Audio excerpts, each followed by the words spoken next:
Hey, Off Season After Dark fans, we are having our 17th episode overall and our second episode that is in season and not off season. And this is our first episode where we have a familiar face with us. Garrett Armbrust, glad to have you back again. I believe it was episode 3 or 4 that you were on, though I don't remember specifically, but I know it was in the first 4. And we had our chat and preview on the American Conference at that time. It was a very good episode.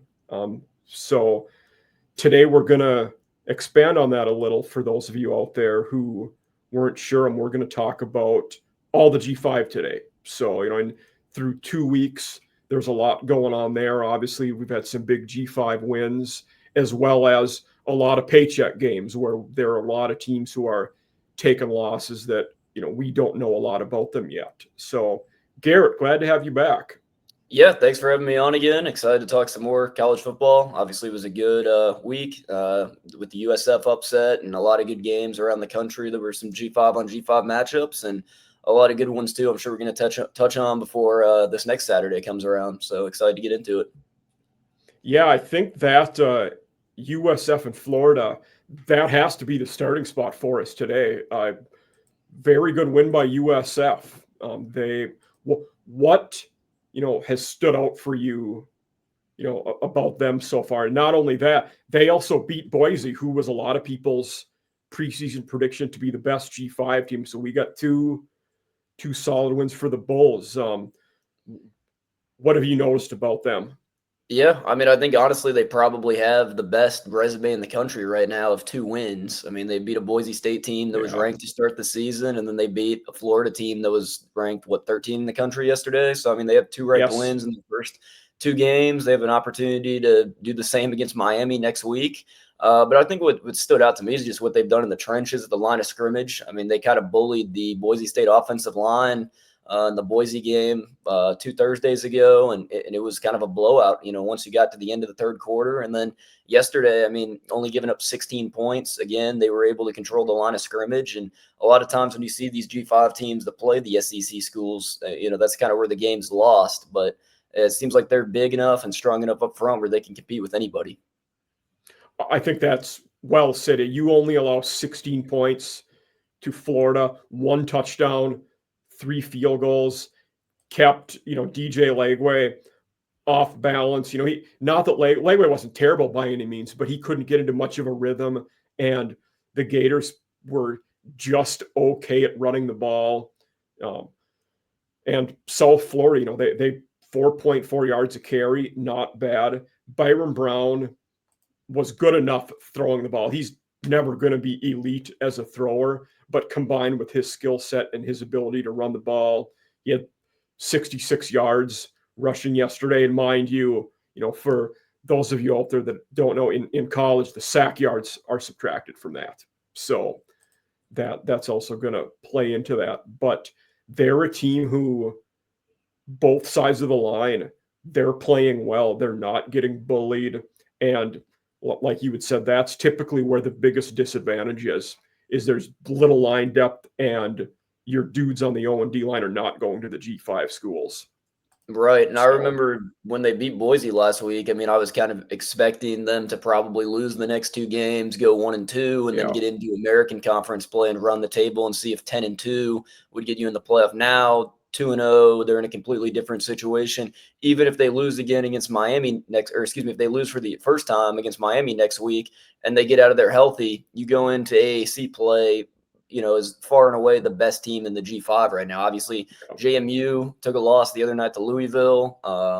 Boise State's already lost. A lot of these teams that have had, opportunities to win, even Ohio, who we're going to talk about in a little bit. They have a win, obviously, yesterday over West Virginia, but a loss to Rutgers a couple weeks ago. So USF clearly sitting number 1 as a G5, college football playoff team right now. Definitely. UNLV is another team that, might be in that mix too. Not that UCLA is great by any means. They're one of the worst power teams, but that was another good one too. And now I think what you had brought up with, they beat Boise, then we probably figured they would lose the next 2. But by beating Florida, you almost can build in a buffer there where, say you finish 10-2 or 11-2, and because it's going to be after the conference title game when they Right. announce the playoff spot, you might be able to have a competitive resume with a team that has only one loss because you have those two signature wins. Like, your schedule and your body of work is going to measure up against a lot of G5 teams with one fewer loss than you. Tulane will be in the same boat as that after Right. playing Duke and Ole Miss, in the coming weeks. So that'll be they'll be ones to look at. But yeah, and what other? I was just gonna say, I think the AAC also is probably definitely the deepest conference in the G5. I mean, from top to bottom. I mean, I don't think there's any other conference that's anywhere close to it. I mean, I think maybe at the top you could say the Sun Belt and the Mountain West could compete a little bit, but I think depth-wise, when you get down to the 6th, 7th best team in the AAC, that's going to be much better than the 6th or 7th best team in any other conference. Agree. And I think part of that, echoing back to the conversation we had in July, we have a lot of well-coached teams in this conference. And there are a lot of coaches who are doing a good job. Even, like, let's take UTSA. They're 0-2 right now. They'll be competitive once conference play starts, I believe. 100%. They took the loss to Texas A&M, and then they lost yesterday to Texas State in a barn burner, who we expect to be competitive in the Sun Belt. Like, UTSA is a team that's going to be competitive come conference play, even though they haven't been so far. Yeah, I mean, same thing with Army, lose to an FCS opponent in Tarleton State week 1, and then go on the road and beat Kansas State last night. So, I mean, there's just, like you said, I mean, Tulane, Army, Navy, UTSA, USF, Memphis. I mean, the conference is just really deep. Yeah, I think, that, especially considering that South Florida and Tulane don't play each other in the regular season this year, there's a good chance that conference title game could be for the G5 spot in the playoffs. Right. No, I agree. I think it's looking like it really could be. 100%. So let's start with the American, since we've been talking about it so much, and we'll kind of make our way around, the conferences. But the American yesterday, we had Navy move to 2-0. They got a pretty solid win over UAB, who, UAB did get a win in week 1 against Alabama State, though it was not very convincing. And, we thought Navy would be good coming in. Horvath looks like a good QB. North Texas had a fantastic comeback against Western Michigan to win 33-30 in OT. And that was a fun one to catch the end of when I was, tailgating for some other games.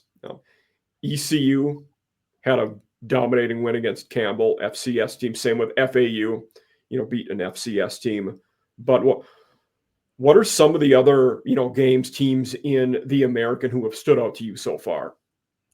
Yeah, I think that North Texas win was pretty good. I think that was a good. I think Western Michigan's going to be a solid team in the MAC this season. Drew Mestamaker so far has been very good. I mean, this was a guy that made his first QB start in the bowl game last year since he was a freshman in high school. Wins the job this year over Reese, and they got it rolling. I think if North Texas has really any type of pulse on defense, under an Eric Morris offense, they're going to put up points. So I think North Texas is another team in the American that's, you don't want to play them. I mean, you can get in a shootout with them, and it might be first team to score 40 wins.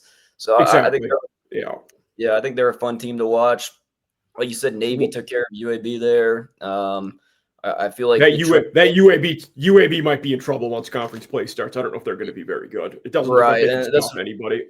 Yeah, and that's what I was going to say. I think the Trent Dilfer experiment might be coming to a close here pretty soon. I was surprised he came back this year. Like you said, they won by, a small margin week 1 to Alabama State. They gave up, I think, 30-plus points in that game. And then, yesterday 42, again. They won 52-42. 52-42. So, that's even worse. And then I think Temple's been kind of a surprise team. They played really good. Evan Simon, 6 touchdowns last weekend against UMass. And then this week they run Howard out of the stadium. Obviously, that's an FCS opponent. But for Temple to start 2-0 in the Casey Keeler era, I think that's a pretty good start for that program up there in Philadelphia. Temple was my team that I'm curious to look at them in the coming weeks because they boat raced UMass, new to the MAC this year. Then Howard, we expected it from. But then also with Temple, they have Oklahoma next week, Georgia Tech the week after. And those are 2 games where we might not learn much about them because they're probably going to get rolled in both of those 2. We're going to be a third of the way in the season and maybe not know a lot about Temple until conference play starts. And conference play for them starts with UTSA and Navy, 2 teams that I think will be pretty good. So right. It's going to be an interesting start, first half for Temple. Right. And then, just kind of looking around too, Tulane, and, a small victory over South Alabama. That game was more, they were better than a 2-point win. It was kind of a backdoor late score from South Alabama there. That was more of a 2-score win there. But Tulsa, South Alabama got 17 in the fourth quarter out of their 31 points. So, you're right. Yeah.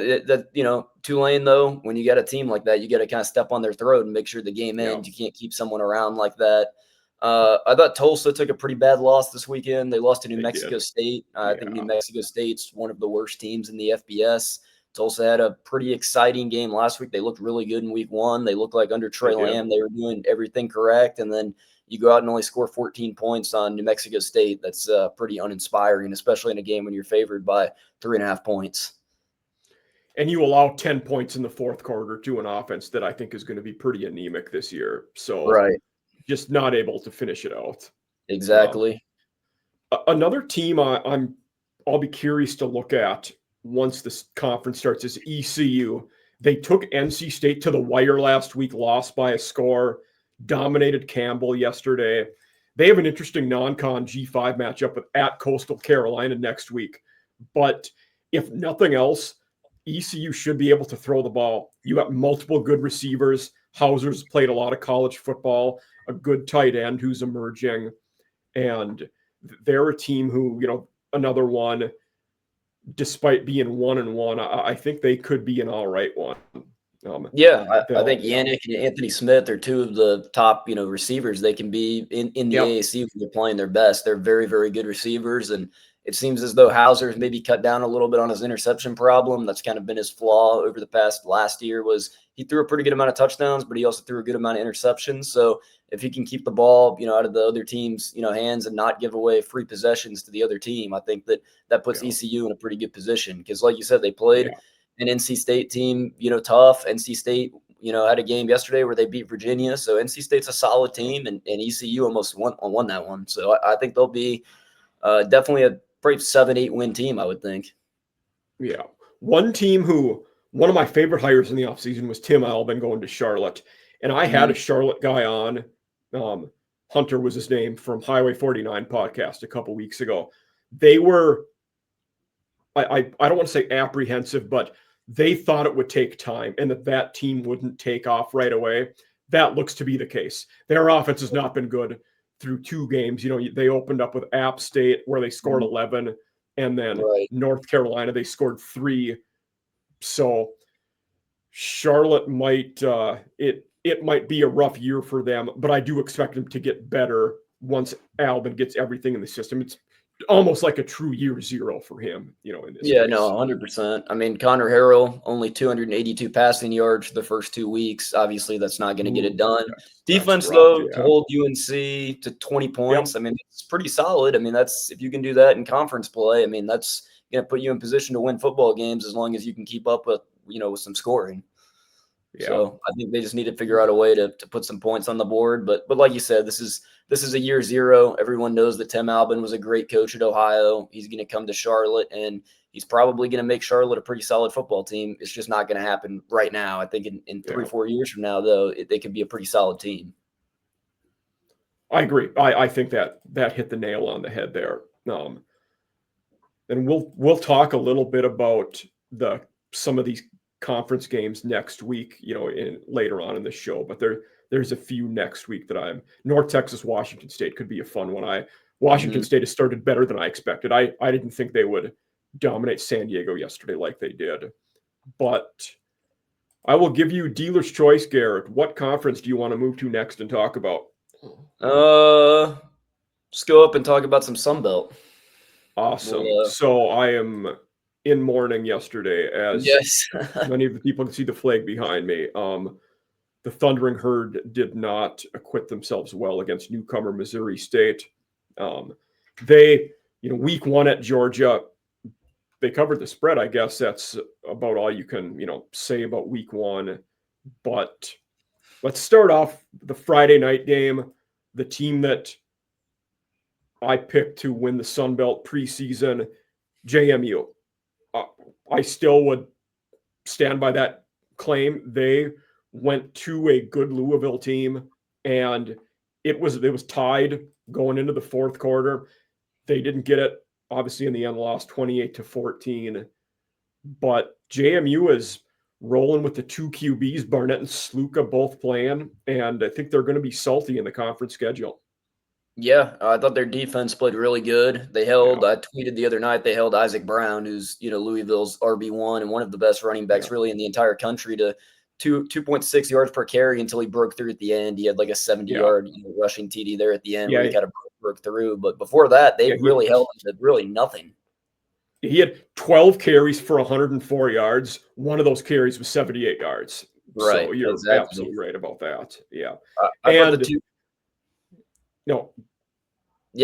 was just going to say, usually the 2 QB system kind of means you don't have a QB. Obviously, in this situation, it's a little different. Barnett's coming off the injury. Sluka is kind of just in there as a run guy, kind of knew he wasn't going to pass the ball.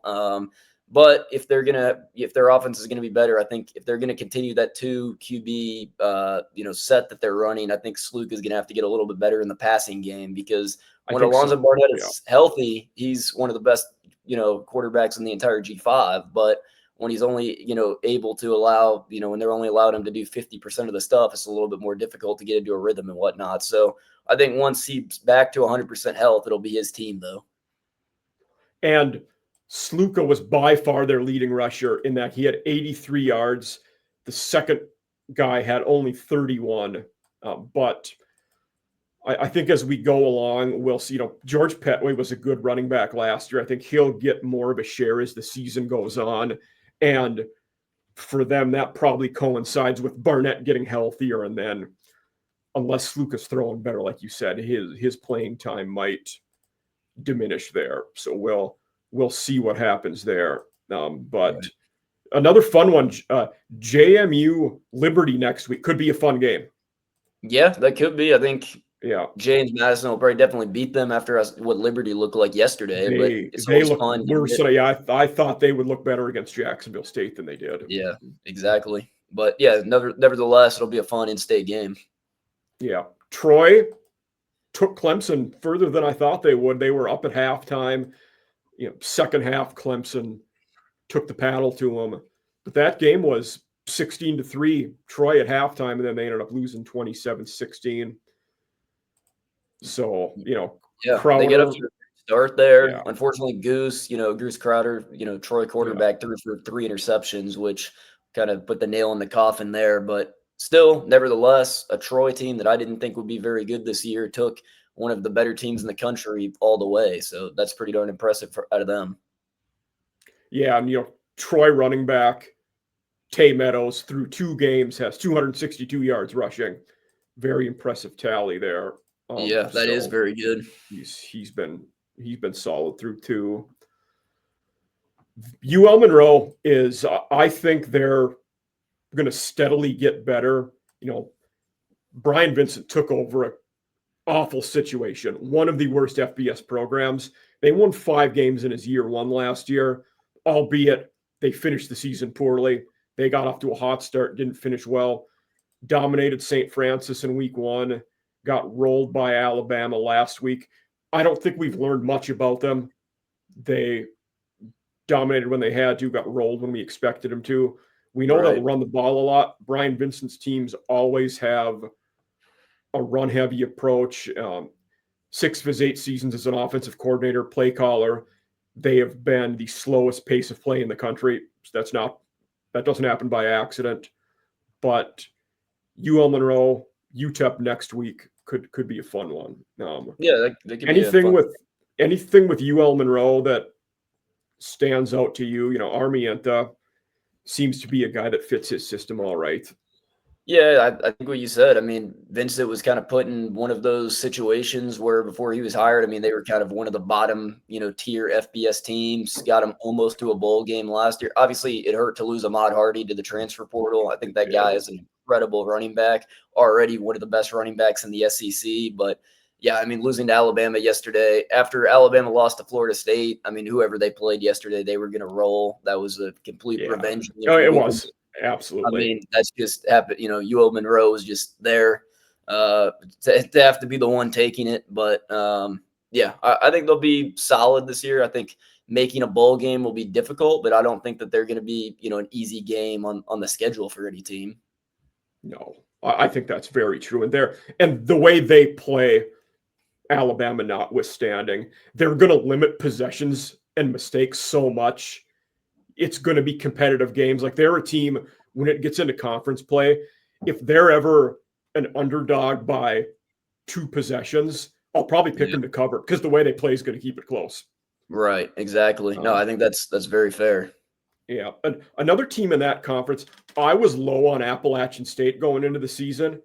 They started off 2-0. We talked about the Charlotte game. Then they beat FCS, Lindenwood last week. They have a conference game next week they're at Southern Miss, but Appalachian has started off better than I thought they would, to their credit. So they'll be an interesting one for, can they get to 6 wins in a bowl game, I think will be the question there. And they've certainly started off in a good spot to do that. Right. Yeah. I thought, them, I was to say one guy that stuck out for me is Rashad Dubignon, their running back who transferred from Arkansas, over 300 yards in 2 games. That's good. Yeah. That's very good. I thought A.J. Swan week 1 looked really good. Obviously, former SEC quarterback at Vanderbilt, and I'm forgetting where his first stop was, but somewhere else in the SEC he's been as well. LSU. Vanderbilt, LSU. That's it. Yep. So he's looking pretty good. Obviously, kind of sloppy yesterday against an FCS opponent, kind of very similar to Coastal Carolina yesterday. They were also sloppy against an FCS opponent, but nevertheless 2-0 to start the season. With a new coach is never going to be a problem. No. Let's talk about the other 2-0 team in the Sun Belt now, albeit the other division, Texas State, who has beaten 2 better teams than that. Taking on ETSU in week 1, beating them pretty handily, and then yesterday going to San Antonio and beating UTSA. This Texas State team, it's looking like them and JMU might be the top dogs in that conference. Yeah, I think so. I think they're going to be. Yeah, I think their offense at Texas State's looked really good this year. Brad Jackson at quarterback's been very good. Lincoln Pear at running back's been good. And then Bo Sparks, I think he already has like 6 touchdowns on the year at wide receiver. He's been really good, putting up a lot of points. I think it's going to probably be between them and Louisiana, and Arkansas State is kind of the 3 top dogs in the West. But absolutely. With the Louisiana quarterback injury, I don't know if Louisiana's ceiling is as high as it could have been before now. But losing Walker Howard was a big one. Yeah. Right. Yeah. And Arkansas State got rolled yesterday by Arkansas. Oddly enough, the first time those 2 teams have ever played. But Arkansas State's another one of those. I don't know how much we've learned about them. Throttled an FCS team, got throttled by Arkansas. And then next week, they play Iowa State. I don't know how much we learn about them next week either. So they have Kennesaw the week after that for their last non-conference game. I was very surprised to see that Iowa State is going to Arkansas State. You wouldn't think that would. That's kind of an interesting one for sure. I believe there's a couple of schools doing that though this year. I think BYU's going to East Carolina. I know obviously West Virginia was at Ohio this week, so it does happen a little bit, but definitely not something you see very often. There are a few this year where but that Arkansas State, 8-win team last year, I think come conference time, they'll be pretty competitive. Southern Miss got the first win of the Charles Huff era after losing to Mississippi State. I don't know how good they'll be, but they will certainly be much improved from the 1-11 that they were last year. Yep, they've already hit last year's win total 2 games into the Yep. season. So, yeah. I want to get this out of the way. We'll talk about my Thundering Herd. Took the loss to newcomer Missouri State yesterday, 21-20. You know, it was a battle. There, some of the play calling and decisions, you know, and execution, you know, were not good. I think anybody who watched that game would admit as much. It might be another. I mean, Tony Gibbs is another one. It's a true year zero with all the roster turnover here. So I don't have too high of expectations, but hopefully they can just get better and get everything going in the right direction. Right. Yeah. When you have, you know, pretty much your whole team from last year that won a Sun Belt title and completely different rosters this year, it's hard to build momentum. It is for sure. A team who is only 1-1 but looked pretty decent through 2 games, Old Dominion. And I had Ricky Ron is probably on the hottest seat going into the season. A lot of people thought they might get better this year. They have.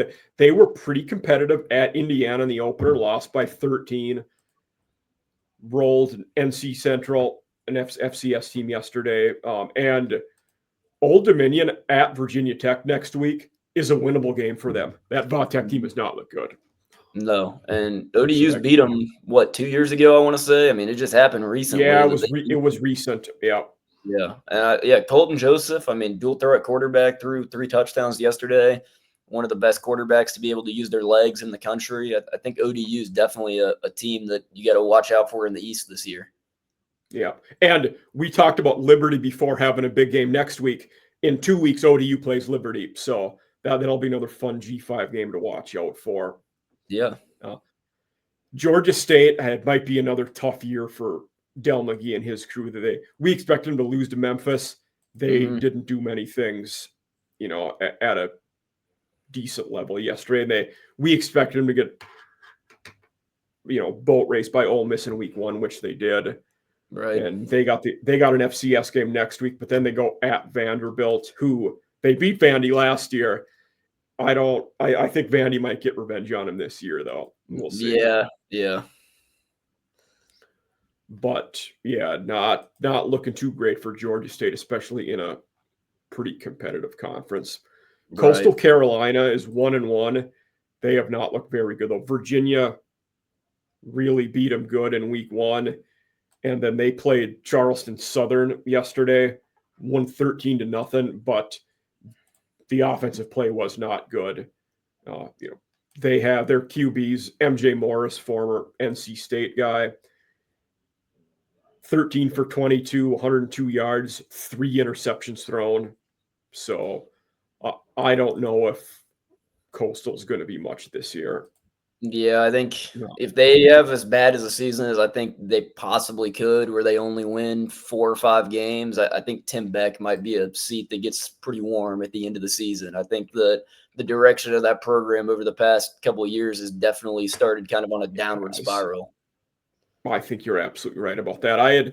When I did my article for Mike Farrell Sports last week, 5 coaches on the hot seat, Beck was initially on the list, but then I had taken him off. So he would have been number 6 or 7. Yeah. And it's not looking good because obviously Chadwell was very good there. And it appears that they're regressing every year with Beck. Yeah. So not how you're going to keep your job. And then Louisiana, you had mentioned the QB injury to them. They beat McNeese State yesterday. But Daniel Beal is their QB now, replacing Walker Howard. They're going to be a super run-heavy team in that case. And they ran the ball more than double of the times they threw it yesterday. So I mean, they do have a very good run game, though. I mean, they do. Zylan Perry and Bill Davis are very, very good running backs. Davis had 130-some yards yesterday. Yeah, 132, and then Perry 94. So, I mean, I think they're just going to have to feed the ball to those guys a lot this season because they are very, very good running backs. Obviously, they lost Dre Washington from last year. He went up to Alabama, but they just kind of remained stacked in the RB room. Yeah, I think that's going to be their identity is a run-heavy, pound the box team. And for them, that's probably what they have to do. Right. Let's move on to the Mountain West next. Okay. So we had Boise we had talked a lot about the Boise opener at USF. They beat Eastern Washington, an FCS team, on Friday night. Maddox Madsen definitely turned it around after week one, though. Tough to take too much away from that game after USF really took it to them in the opener. For Boise, after the very disappointing week one and them being a team we expected to contend for that playoff spot, what are your expectations for Boise now through the rest of the year? I mean, I'm honestly still pretty high on them. I mean, I think they still have an out-of-conference game against Notre Dame that I would anticipate that they definitely lose that. But it wouldn't surprise me if they went undefeated in Mountain West play, to be honest with you. I mean, I think them and UNLV are still the two top teams in the Mountain West. I think the UNLV week one game scared a lot of people, but they looked obviously much better last night. And then, I think this USF team that they got, pretty much run out of the stadium by might just be much better than people anticipated them to be. This isn't the same USF team that, has gone 6-6 or 7-5 over the past couple of years. I think Boise just played a very bad game against a really good opponent, and it just happened to be a blowout. But I think Boise State will get it figured out. I don't think they're going to be a team that loses more than one game in conference play. I think that's probably fair. Though for them, I think where that USF loss hurts them a great deal is now that UNLV game is probably must win. And you may have to beat them twice because you're probably going to lose to Notre Dame. With 3 wins, I don't think you get in the playoffs as a G5 Yeah, team. And if it comes down to them and USF obviously has the head-to-head advantage. So, losing a game like that week one might have just kind of been their death sentence, kind of before their season even really started. So it was looking like it could be. San Jose State, played early morning against Texas yesterday. They'd had a close loss to Central Michigan in week one, though at home that's you're not taking a moral victory away from losing to Central Michigan at home in week one. So not a great start for the Spartans and Ken Newman-Alolo. We'll see what happens with them. Utah State is first-year Bronco Mendenhall. He was one of my favorite hires of the offseason. That was another guy I liked a lot. They had a solid win against UTEP in week one, lost to Texas A&M yesterday, did cover in that one. Do you think Utah State, I don't expect them to be a conference contender. Do you think they could get to a bowl game in week one or year one of Bronco? I think it's possible. I mean, you have a veteran quarterback in Bryson Barnes who can throw the ball and run the ball. He was very effective at the end of last season. I think kind of the last 5 weeks of the season, he was one of the more underrated quarterbacks in the country. And I think, obviously, the win over UTEP week one, I think UTEP's going to be a much improved team from last year. I think that was a pretty solid win. They should be. And then, obviously, they, Texas A&M's an SEC contender. They scored 22 points on them yesterday.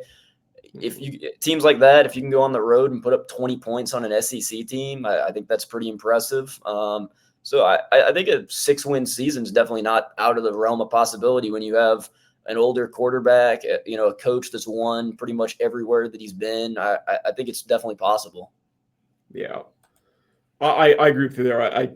They're another one who I think going to a bowl game is the expectations or the goal for this year. Then year 2 and 3 of Mendenhall is where you really expect to see that girl. Let's talk about the team where Mendenhall came from, New Mexico. Year 1 of Jason Eck, who came from Idaho. So they beat Idaho State yesterday after losing to Michigan last weekend, where they did some decent things. They looked all right at Michigan in week one, lost 34-17.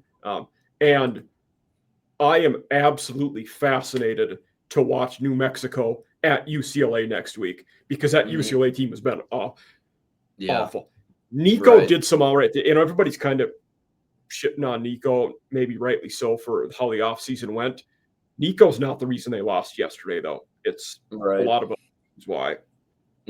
Yeah, well, and I mean, the UCLA offensive line has been horrible. And what we were talking about earlier, G5 teams, if they're going to win and up against a Power 4 opponent, you got to win in the trenches. When you play a team that has an offensive line that bad, that definitely gives, New Mexico an opportunity to go in there, create pressure on the quarterback, and their wide receivers haven't really done much. And the New Mexico staple over the past 2 seasons is score a lot of points. Obviously, last year was a completely different team, but they're not going to be afraid to score points. Eck coming over from Idaho, they scored a lot of points there, and I think they have enough playmakers on this team where they can get in some shootouts with some teams. And the way Eck is coached, I think, makes them a tougher matchup for UCLA because they've built from the trenches outward on both sides of the ball. And you had said that's where they're going to build from and prioritize is exactly where UCLA has been struggling. So that'll be an interesting one. But yeah, New Mexico, they Humphrey had 141 yards on the ground, 2 touchdowns yesterday. I mean, they really ran the ball well and put that game away in the 4th quarter when they had to. Yeah. So he was a great running back at Montana State too. I thought that was a very underrated portal pickup that they were able to get him this offseason. I honestly thought he probably could have gone to a program that might have even been better, but they were able to land him, and I think he's going to be a really good running back in the Mountain West this year. Yeah, I think that's absolutely true. Yeah, they had, that's a pretty heavy FCS transfer team. Jack Lane, their QB, I think he was Montana last year. But he was Idaho. He was with Eck last year. He came over. Yeah, he came over with Eck. He was right. Mm-hmm. Yeah. And Humphrey was a Montana State guy. But that, we talked about that O-line. Their whole O-line is portal guys. You had Air Force, a JUCO guy, Murray State. The center, Caden Robnett, was another one. He came with Eck from Idaho. And then Richie Pierce was at ECU, though he was at New Mexico last year. So that line will be beefed up. We'll see if they can give UCLA a game next week.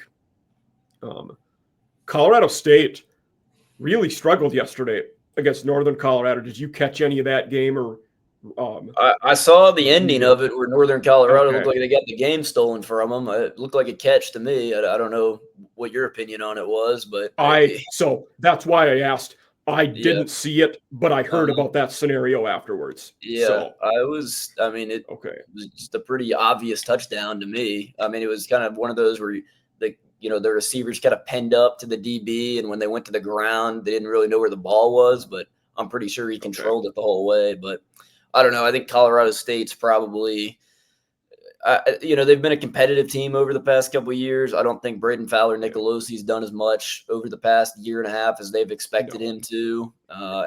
He's a guy that's played a lot of football. We haven't seen him get a ton better. Right. Yeah. So I don't know. I just don't think I have a whole lot of stock for them this year. Yeah. They were competitive at Washington in week 1, and I think Washington's going to be a good team. We might learn something about Colorado State next week. Another team we've talked about. They have UTSA next week. That could be a fun game. And if you don't buckle up the chin strap and stop the run, UTSA is going to roll you. So Robert Henry will get for a lot of yards. Yeah, he will. Mm-hmm. Yeah. So that'll be Wyoming moved to 2-0. So they only won 3 games all of last year. They beat Akron in the biggest pillow fight I've ever seen in week 1, 10-0. And then they beat Northern Iowa, who FCS, but a pretty good FCS team. They beat yesterday. I think Wyoming is going to get. Wyoming is another one. We were talking about power teams going to G5 teams. Utah goes to Wyoming next week in another one. Okay, that'll be a fun one. Utah probably rolls them. They've been a solid team through 2 weeks, but good for Jay Norvell for at least start the season well after last year. I was happy that. Oh, go for it. What were you going to say? No. I was just going to say. I mean, it appears like they have a pretty solid defense. I mean, they've only given up 1 touchdown through 2 games. Yeah. So. Yeah, they've been very tough to run the ball on, and they're forcing turnovers. So if you're doing that consistently, you're at least going to make it so as long as your offense isn't terrible, you're going to be in games. Right. So they'll, in fact, their former head coach, Craig Bull, his son Aaron is the D coordinator there now for Jay Norvell. Okay. So one I was happy about, was nice to see Nevada get a win yesterday. I was a big Jeff Choate fan. Liked that hire 2 years ago. They, last week Penn State rolled them. Yesterday, they eked out a win against FCS Sacramento State, who had a lot of offseason buzz with Brennan Marion going there. But for Nevada, you're 1-1 now. Hopefully you can get a win next week. You have Middle Tennessee at home, who is among the worst teams in the country. They're not good. We'll talk about them more when we get into CUSA, but I don't know if Nevada's going to be, they were poor last year, in what was basically, a year zero for Choate, 3-10, but hopefully they can get 4 or 5 this year, and get a little better. Right. Let's talk a little bit about the UNLV game. They won 30-23 against UCLA. That's probably one of them we should dive a little deeper into than just being surface level, but they're 3-0 now. They had looked very poor in the first game against Idaho State, then got better against Sam Houston last week and won that game by 17.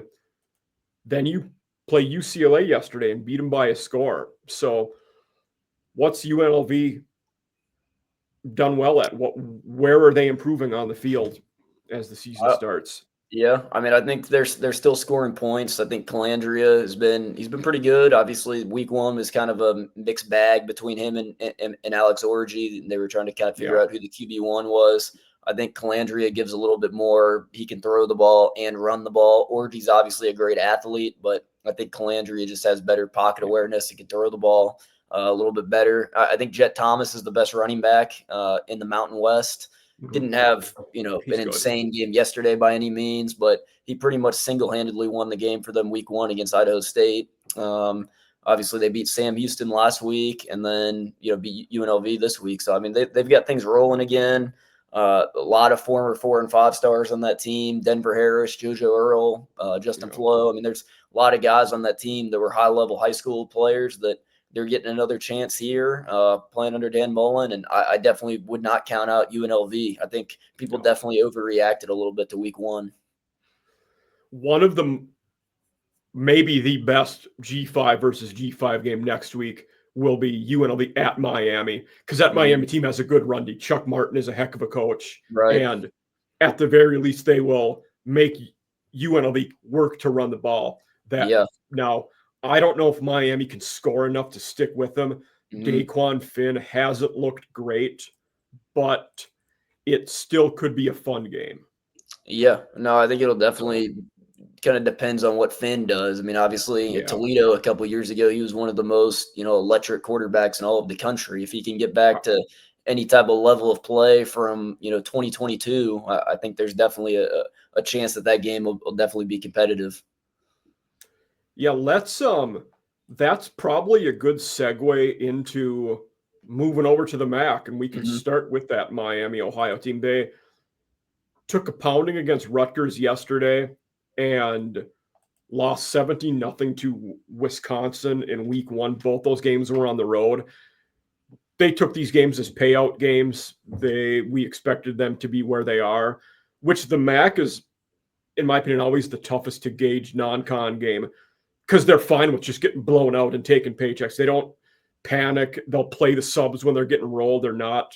It's almost like they take the foot off the gas pretty early in prep for that conference season. But I have little doubt that the Red Hawks will be competitive come conference season. And even though obviously the UNLV game is not a conference game, it could be a fun one next week. Right. Yeah, I agree. Then we had Northern Illinois. That was a Friday night game against Maryland. They were competitive in that game up till the end. They lost by 11, which, it's interesting one because they played FCS Holy Cross in week one. Looked terrible. They Mhm. were not good, but they did a lot better against Maryland on the road where, it was a one possession game going into the fourth quarter, and then they were down 13-9. Maryland got the long touchdown pass in the fourth, and that was all she wrote. But Northern Illinois, in their last year in the conference, I don't expect them to win it.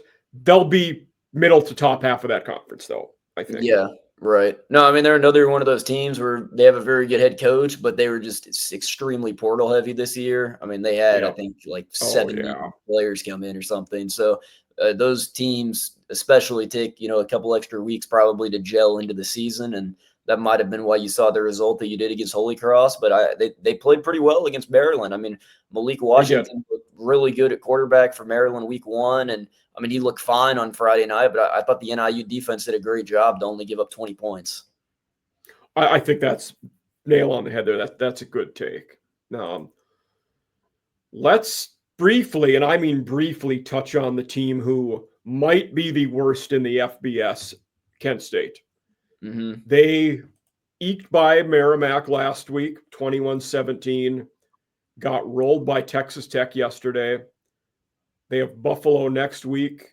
Then they have 2 ranked games, Florida State and Oklahoma. Things are not going to get better for Kent State this year. They probably won't win another game. I wouldn't think so. Another situation where their head coach leaves during the offseason. Defensive coordinator takes a job at North Dakota State like a month before they get into camp.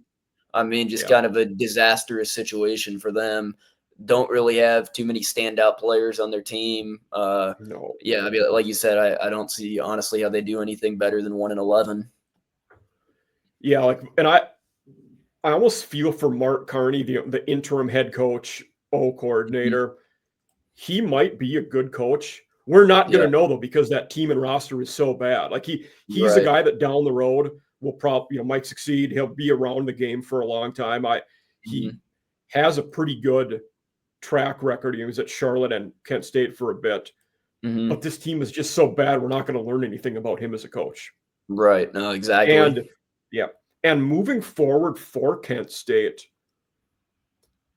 it's going to be tough to attract a decent head coach. Like, I don't know, like that might be one of the things that potentially could help him if they can't find anybody else. Yeah. Maybe he backdoors into the job long term. Like I just don't know what you do. For me, if I'm them, you're kind of seeing in the portal NIL era, the G5 teams doing one of two things. You're either hiring the young guy who's hungry for his first job or the older, successful veteran who's been there. I would probably lean the veteran route if I was Kent State this time. Yeah. But what veteran's going to want that job? Right. I don't know. I mean, I guess the other counterpoint to that would be maybe a young guy that rejuvenates the program, because I just don't see how they're going to get commits and people to play there if they have this. I feel like you just need some type of juice there's no juice in the program at all right now. There's no like Scotty Walden, Trey Lamb, John Summerall, young Zach Lee type guy Eric Moore, like the dudes that are going to come in and that's a good take where maybe more than anything you need buzz because you have zero of it at this point. Yeah, exactly. I mean, even just someone that can just start like a high octane offense and see what happens. I mean, it's obviously probably not going to go well the first couple of years, but they're not going to score points. I mean, it's ugly. I mean, they're by far like you said, high octane, or you do like an option type theme, like because you're going to be so talent deficient, you're going to have to win by being different. So you got to do something that teams only prepare for when they play you. That's probably the only path. Yeah, that's how Central Michigan beat San Jose State last Friday, and they just ran it completely. I mean, we knew that that's what they were going to run this year, but I mean, it's just completely different than any other team you're going to play outside of the academy. Rice got a win doing it. That's what they're doing with that weird Scott Abel offense too. So I said we would be brief on Kent State. We were not, but that is okay. Central Michigan, you talked about, they got the win in week 1. They lost to Pittsburgh yesterday in a game that really after halftime wasn't too competitive, though. In the first half, they did some all right things. They held Desmond Reed relatively in check, which would be somewhat of a solid for them. Bowling Green was pretty competitive with Cincinnati yesterday after Bowling Green got the win against an FCS team in week 1. I don't know how they'll be this year. We have year 1 of Eddie George, so at least they have buzz and juice going around that program. Mm-hmm. I don't know how Cincinnati might struggle this year too, but yeah, we'll see. We had touched on Western Michigan and North Texas. WMU really pissed that one away yesterday after losing to Michigan State in the opener. A game yesterday you should have won. You should have been able to finish out North Texas, and then especially for Western, you probably start 0-4 now because you have 9th-ranked Illinois on the road next week. Then you have Toledo the week after, who's probably the best team in that conference. So, right. I don't see a scenario where Western doesn't start 0-4, and that's too bad for them because I was not a Lance Taylor guy like in the beginning and was not thrilled about that hire. They did some good things last year. They were better last year than they were before. He had them doing some good things, but we'll see if that can continue this year. Pete Lembo at Buffalo, they pretty competitive with Minnesota in week 1. That was a game that went down to the end.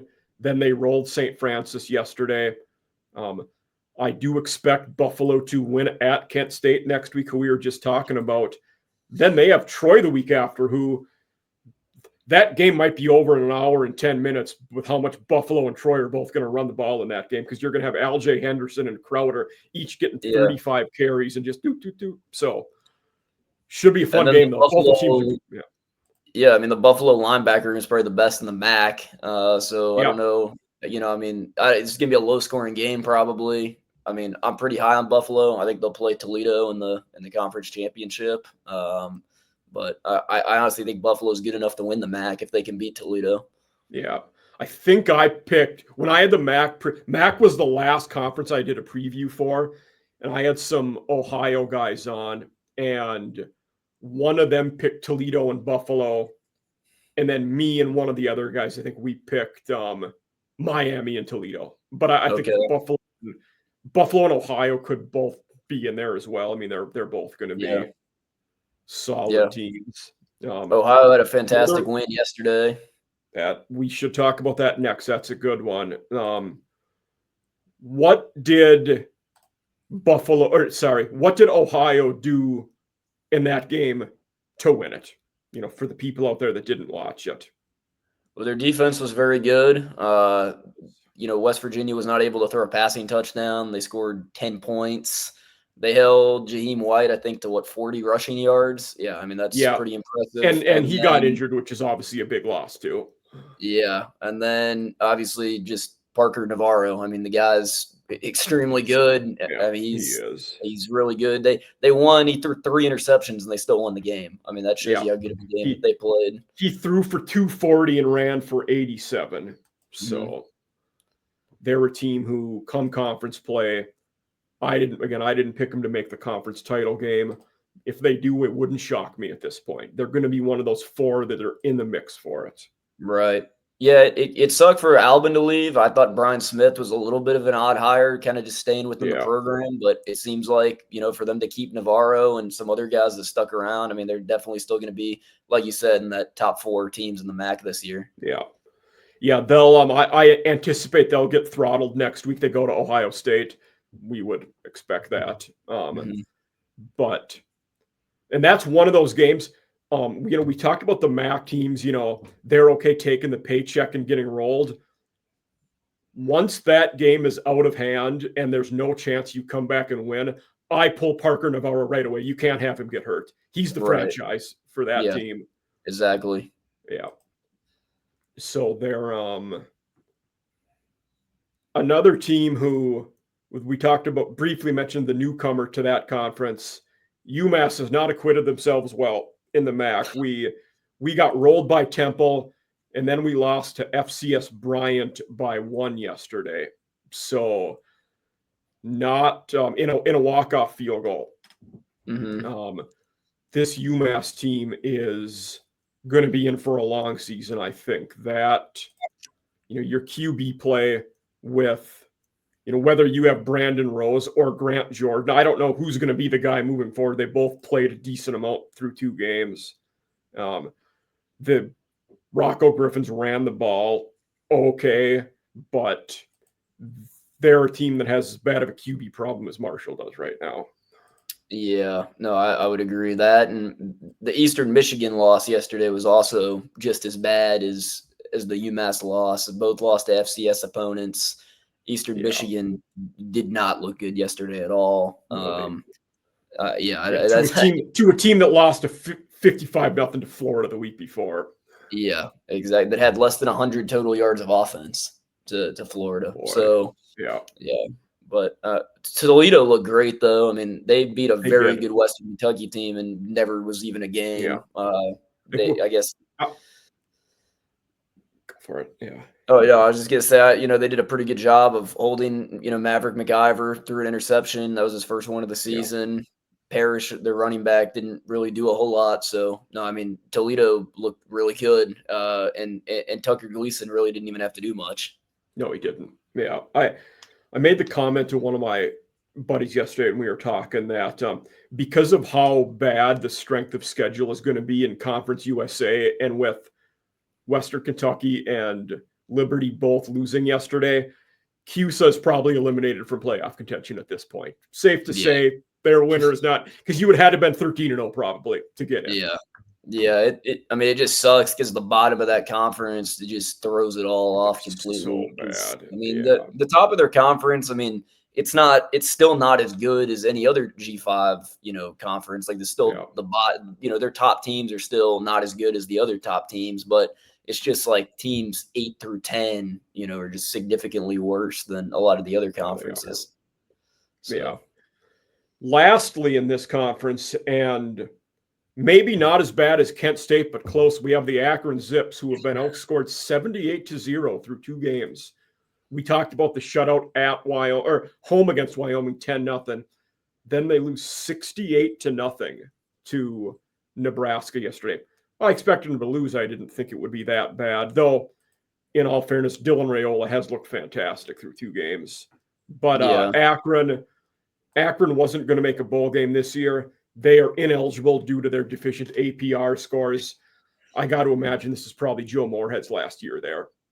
Yeah, I just can't believe, Ben Finley, this is his 5th season playing college football. Yes. Obviously, by no means is the team all his fault, but he's thrown 0 passing touchdowns, 139 passing yards, an interception, and a QBR of 8.7 through 2 weeks of the college football season. That is not going to win you many games.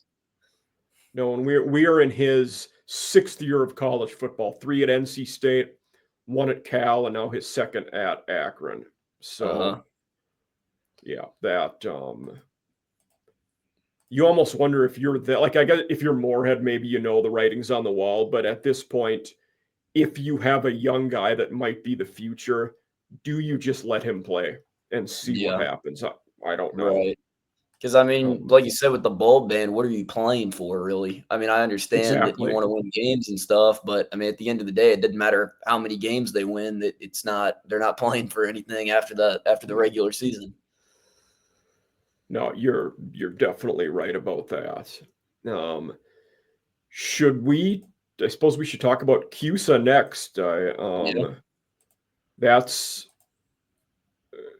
I think the only one we haven't touched on, because we just talked MAC, Mountain West, Sunbelt, and we started with Americans. So CUSA is it. I feel like a lot of these games have crossed over. We already talked about Missouri State Marshall, and I don't care to talk about that game ever again for the rest of my life.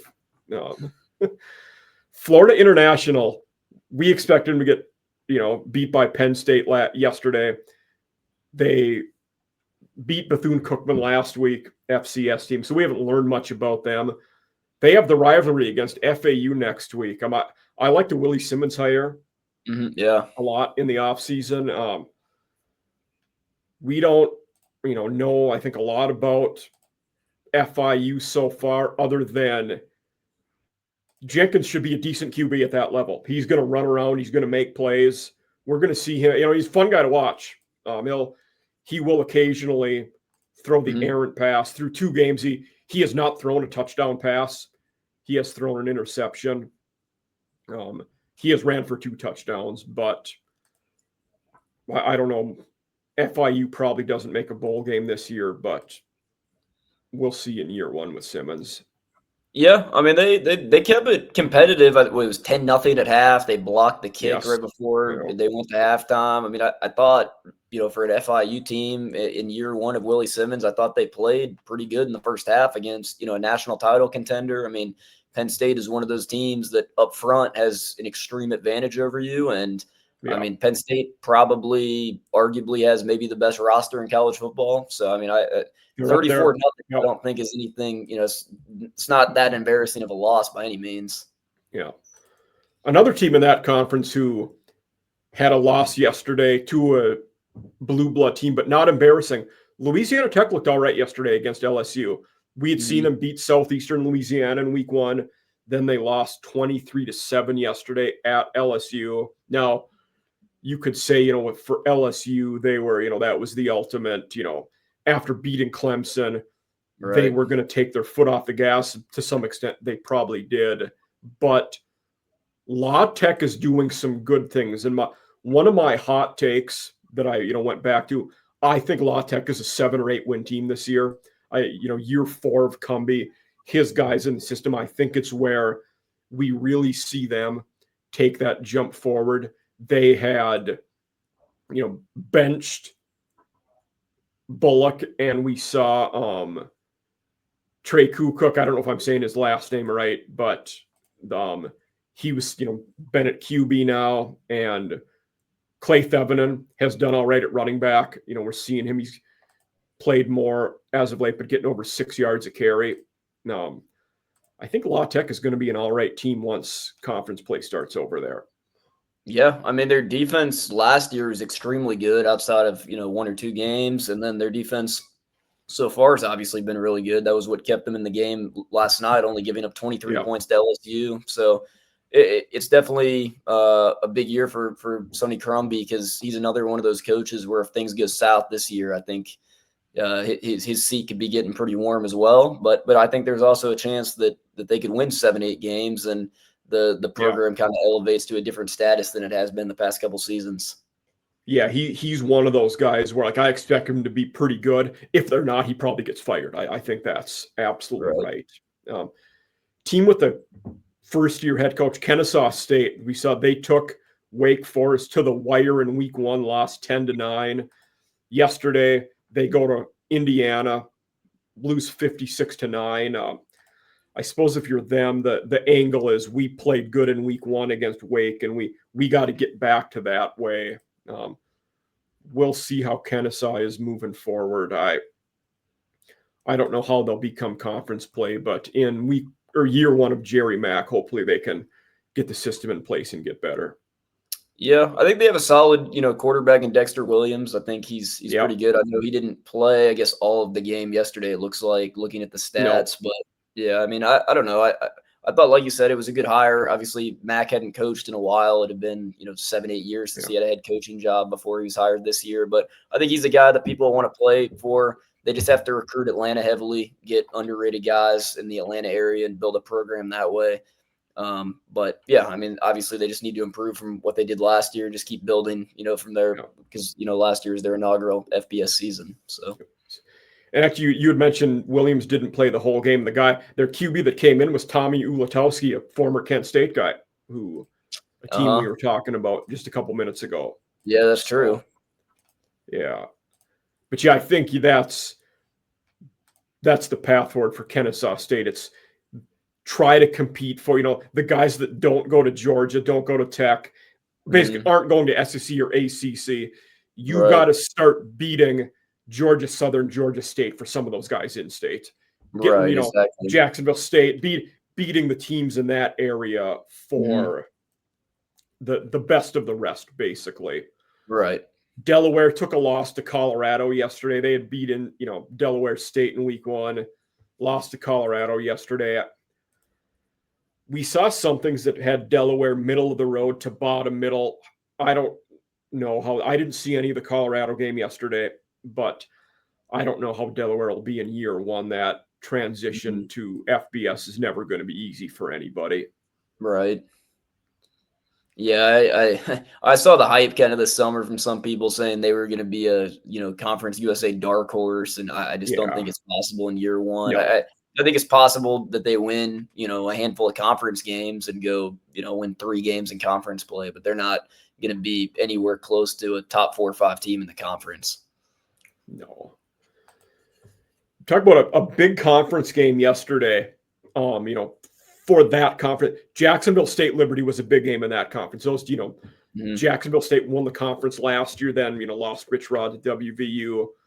They ran the ball well against Liberty yesterday. In that one, Cook had 195 yards, 2 scores. Liberty also ran the ball well against him. That game did end up 34-24. But in a big game for that conference landscape, Jacksonville State won, and they're a team, based on, like you said, the bottom half of that conference. Jacksonville State could win 8 games this year just because they're going to have a better roster than most of the teams they play. Yeah, well, they were another team. Obviously, a lot of roster turnover as Rich Rod goes up to West Virginia. But, they're obviously off to a much better start, I think, than most people would have expected. I think most people would have had them penciled in 0-2 to start the season. They beat Liberty, who I think pretty much everyone was predicting, Liberty and Western Kentucky to possibly be the top 2 teams in the conference. Everybody, Jacksonville State, saying, hey, wait a minute, we're still here. We won it last year. And, honestly, they probably should have beat UCF last week. They could be 2-0 right now. 17-10, Yeah. So I think they'll definitely be a lot better than people expected them to be. Yeah. And let's talk about Middle Tennessee next, who lost by 20 to Austin Peay, an FCS team in week 1. They go to Wisconsin yesterday, lost 42-10. That game was actually closer early on. It was a 14-10 game at halftime. But Middle just couldn't get anything going in the second half, and on defense, they were bad. Even though we're only in year 2 of Derek Mason, I don't know if he sees year 3 if things keep going this way. They do not look like they have much of a pulse anywhere on the field. Yeah, it's unfortunate because he was solid at Vanderbilt. Obviously a tough place to win at, and he had some solid seasons there. And comes to MTSU, and obviously did not go very well last year. They went, I think, 3-9 last season. And, that's exactly it. It looks like that might be a pretty similar record to what they're going to be going for this year. Losing your week 1 game to an FCS opponent just puts you majorly behind the 8 ball, because that's supposed to be a free win that you get, and going into the next game 0-2 opposed to 1-1 is completely different. So I'm gonna have to see a little bit more out of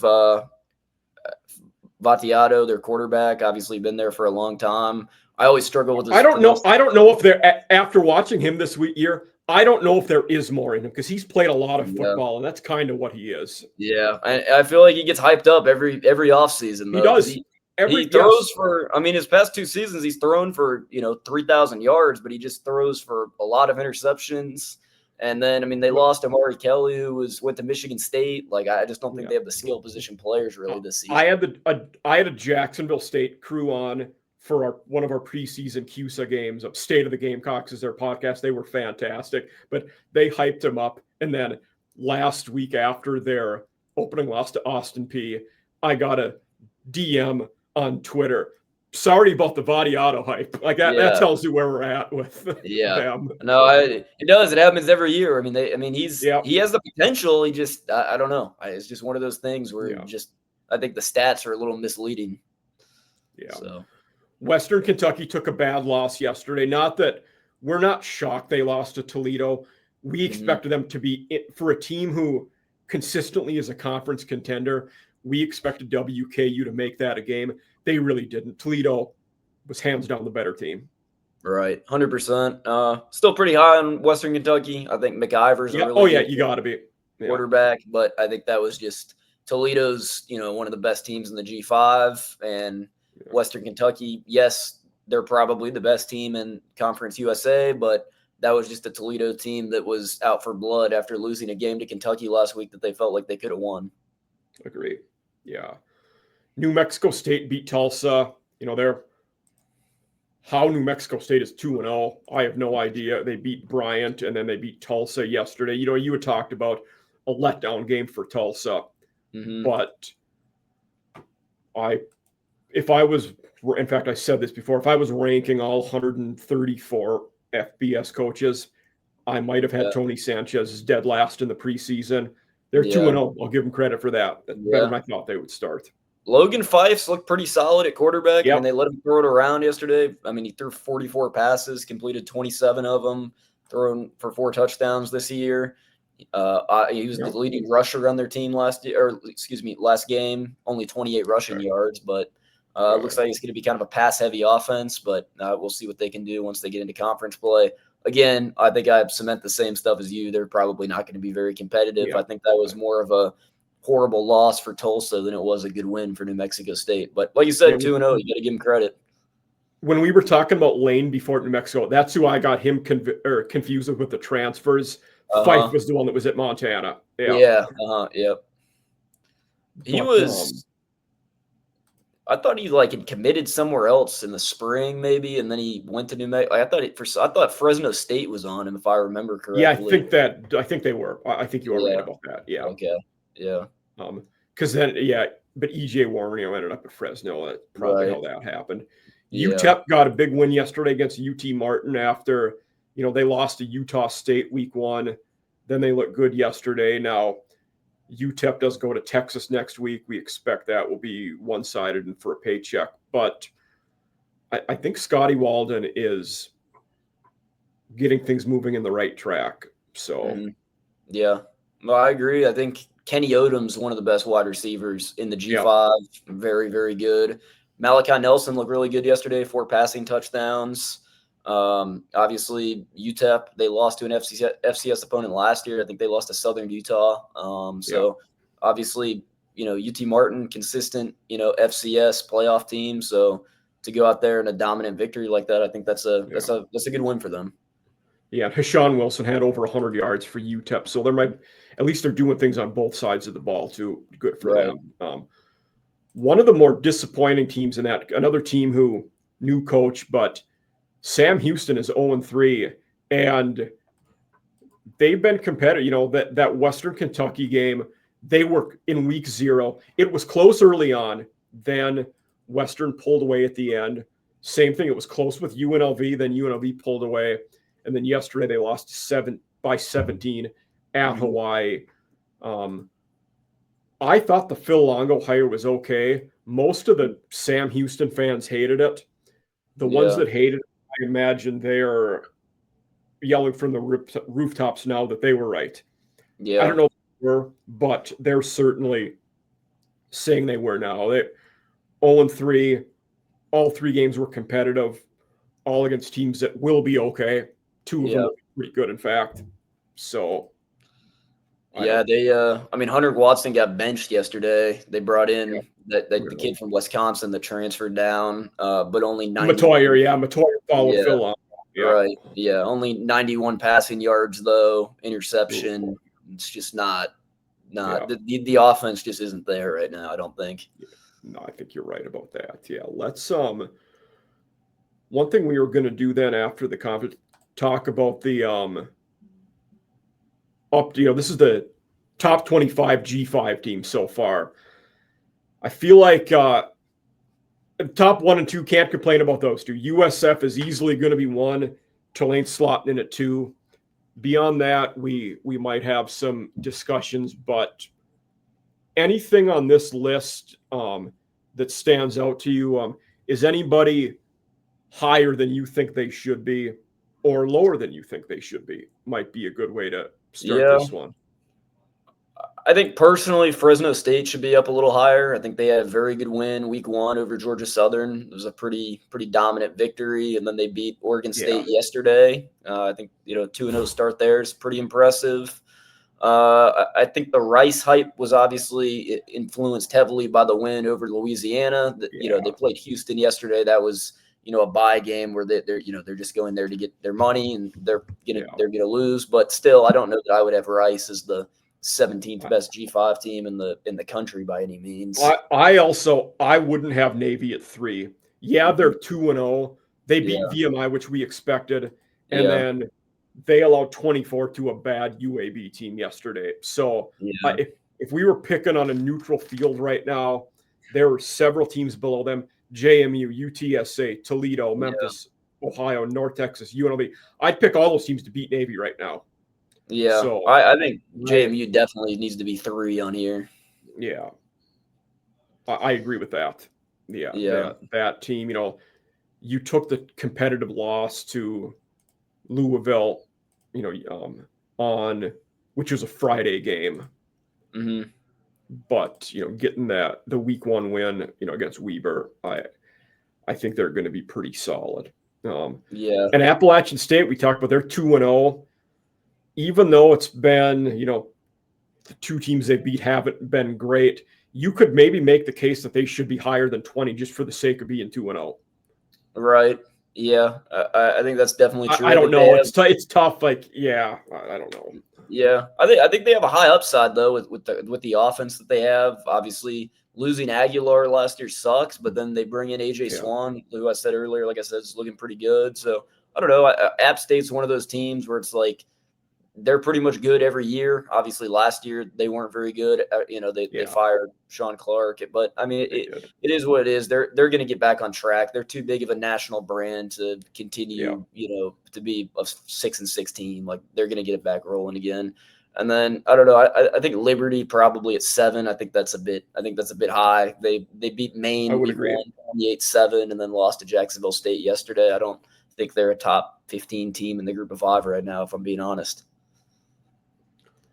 I think that's very accurate. Yeah, and I don't know Colorado State after the tight win they had against Northern Colorado. I don't know if I would have Colorado State where they are. Yeah, I think I would also go for it. No, you. I was just saying. I think Buffalo is another team that probably should be up a little bit higher. I think they should be up. Toledo and Ohio are right there at 9-10. Miami at 18. I just find it a little strange that Buffalo down there closer to Central Michigan than the other MAC schools listed. Yeah, I think the one I was going to caveat was Miami, Ohio. They're, for being 0-2, it's probably fair where they're at now. You could maybe even make the case they're lower. By the end of the year, though, I think they're a top 10, top 15 team just because they're going to be good when MAC play starts. Yeah, I definitely agree with that. Yeah, it's tough to do these, early in the season because, some of the teams have played, top 10 teams in the country and some of the teams haven't. So, once you get into conference play, I guess you'll kind of know more about some of these teams because, like you said, a lot of these teams, they've played just 2 really good opponents at the Power 4 level. And you're just unfortunately not going to get a really good grasp on how good they are until they get into conference play. Let's jump the gun and make very early predictions after 2. So going through conference title games. Let's start with the Sun Belt because they have the 2 divisions. Who would you, East-West, who would you pick for the Sun Belt? I feel like this is a conference we're going to say the same 2 teams. Yeah. Who would you pick to go to the conference? Yeah. I think Texas State and JMU is really the only correct answer. Agree. Yeah. I'm with you there. MAC, we both talked about a little bit. I think for MAC, I'm still going to stick by Toledo, Miami, Ohio. I think you might differ on the other one. Who would you say in MAC? I think I'll go Toledo and Buffalo. Okay, I like it. Mountain West, probably another one we'll agree on, but who would you is it Boise, UNLV? Is that it? Yeah. I mean, maybe Fresno can make a case if they keep playing pretty solid, but I mean, Fresno and UNLV are the 2. I mean, until someone beats them in the Mountain West, they're going to be my top 2 teams. there was a lot of hype Agreed. this offseason for San Jose State, but after that week 1 loss to Central Michigan, I just don't think – I think the San Jose State hype was more just their schedule was very easy. They avoid Boise State, UNLV, Colorado State, but I don't know. I just don't know that it's that good of a team. For me, if there would be a third one to sneak in, there probably would be Colorado State, partly schedule driven, but I think it has to be Boise and UNLV. Right. Let's see. So we have. Oh, what are the two? America. Yeah. Who would you go AAC? I think Tulane's the obvious one, and then I said preseason Navy, but I think I'm going to switch it to UTSA. Okay.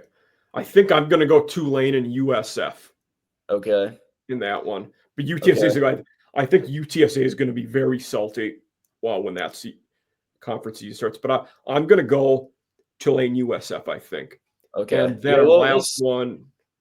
Yeah. Well, I was just going to say, we'll see about USF. I think they're really good. It's just they, unfortunately, over the past couple of seasons, this is obviously much different this year at this point, the 2 wins that they've had, but they haven't lived up to the hype all the way through the season. I just got to see it because they play Memphis, they play UTSA. Like, it's going to be a tough conference schedule. I don't think they get through the conference schedule unscathed. Memphis is one that it's always tough to count them out. They're always competitive and up there. Right. Yeah. And then last one, Conference USA. I think I'm going to lean, and I said Liberty WKU preseason like everybody did. I think I'm going to switch that to WKU and Jacksonville State. Mm-hmm. Yeah, I think I'm going to have to agree with you on that one as well. Okay. Yeah, so that's good. But we went longer than I thought we would here, but that's okay. Again, Garrett Armbrust, you can see Garrett's where you can find him on the banner down there. And for those of you out there, I'll tag all of his stuff so he'll be easy to find and follow for you guys.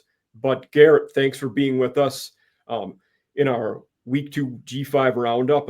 Glad to have you again, and certainly we'll do it in the future.